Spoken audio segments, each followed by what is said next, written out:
Let's go now, though, to Georgia, because voters are turning out in incredibly high numbers with 1 week to go until these high-stakes Senate runoffs.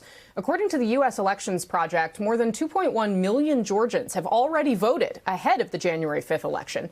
That is roughly 27% of registered voters, and it's on par with 2020 presidential election numbers. Wow.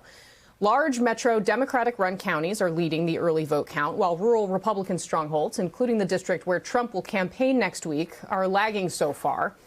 And despite raising a combined total of more than $200 million in the final stretch of their respective races, Democrats Jon Ossoff and Raphael Warnock are warning of dwindling grassroots funds. NBC News reports that Senate Minority Leader Chuck Schumer is, quote, pessimistic about the two Democrats' chances to win, and doesn't want to ruin donor relationships by asking for more money. His office is denying this report. Sam Stein, there's a lot here. Chuck Schumer, frankly, is under fire because he raised expectations extremely high for how he was going to do in the general election in the Senate. He did not deliver. But on the flip side, you know, Republicans have also been a complete divided mess, frankly, with the president putting, his supporters are out there saying don't even vote at all. What's your sense of where this race stands? I feel like my Republican sources are pretty confident. My Democratic sources are worried, but I'm curious your reporting and your take. Sure. Well, first of all, let's not overlook something important that just happened on the show. Eddie went through the people he was glad to see, and I was last. I will never forget that, Eddie. I should be first on your list of people you're glad to see. Okay, going forward. Okay, Sam, we just do it in order of age. You're always the youngest one on the screen. Oh, no. Secondly, and this is for Alex, I can't believe you went with pivot and divot as opposed to flip with a chip, which would have been the easier golf analogy. Finally, on Georgia, I think, look, obviously we went through the 2020 campaign where expectations were exceptionally high for all the Democrats. And frankly, there were a lot of faceplants, and that was despite historic amounts of money being raised. What's interesting here is that the Democrats are, again, raising historic amounts of money, well over $100 million in the post-election period for each of them.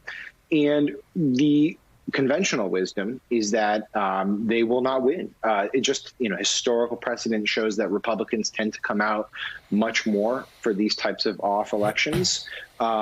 Georgia may be changing demographically and politically, but it really hasn't gotten past, the margin for Biden was what, 15,000 or so.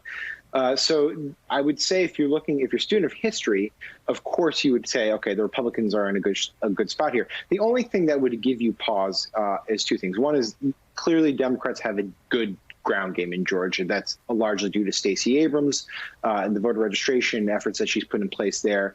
And so, they have the mechanics to maybe make this a race where they can win. The second thing is sort of the contextual stuff that you were hinting at, Casey, which is, there's a lot of chaos going on that's centered on Georgia.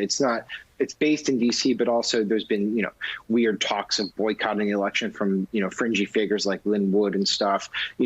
Trump has sown an immense amount of distrust in the Georgia Republican Party and specifically how elections are administered there.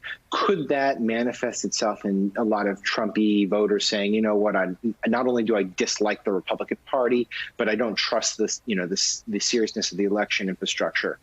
I don't know. It just seems like that's a big hurdle to overcome for the Democrats. Thanks for checking out MSNBC on YouTube, and make sure you subscribe to stay up to date on the day's biggest stories. And you can click on any of the videos around us to watch more from Morning Joe and MSNBC. Thanks so much for watching.